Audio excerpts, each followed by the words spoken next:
और अब खबर लखनऊ से, जहां याहियागंज गुरुद्वारे से मुख्यमंत्री योगी आदित्यनाथ ने गुरु तेग बहादुर जी के 350वें शहीदी पर्व पर पवित्र चरण पादुका यात्रा को पटना साहिब के लिए रवाना किया।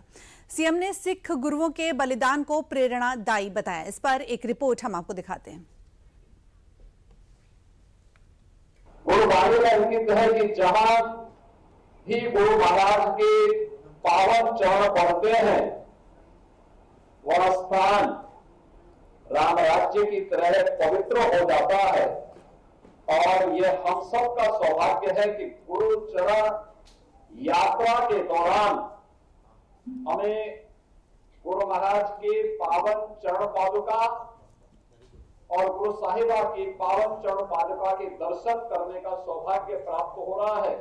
लखनऊ में चरण पादुका यात्रा में पहुंचे सीएम योगी का ये बयान यूपी सरकार की सर्वधर्म समभाव की भावना, भारत में सिख गुरुओं के बलिदान के प्रति सम्मान, सभी धर्मों की एकता और अखंडता का एक जीता जागता प्रमाण है। मंगलवार को सीएम योगी ने गुरु तेग बहादुर जी के 350वें शहीदी पर्व के अवसर पर सनातन परंपरा में सिख गुरुओं के बलिदानों और योगदानों को याद किया। साथ ही उन्होंने शहीदी पर्व में सम्मिलित करने के लिए केंद्रीय पेट्रोलियम मंत्री हरदीप सिंह पुरी को धन्यवाद करते हुए इस पावन यात्रा को युवाओं के लिए प्रेरणा भी बताया।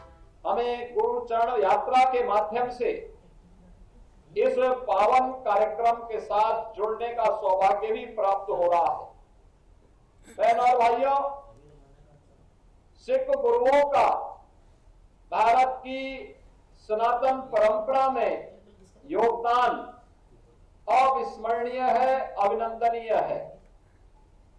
गुरु नानक देव जी से लेकर के गुरु गोविंद सिंह जी महाराज और उनके चार साहबजादों का बलिदान भारत के इतिहास को एक नई प्रेरणा प्रदान करता है। इस यात्रा के माध्यम से हमें भारत की गुरु परंपरा और सिख परंपरा पर गौरव की अनुभूति करने का एक अवसर पे प्रदान करता ही है, हमें एक नई प्रेरणा भी प्रदान होती है कि त्याग और बलिदान पर लिखी हुई कोई भी इतिहास की वह कथा न केवल वर्तमान के लिए आने वाली पीढ़ी के लिए भी एक नई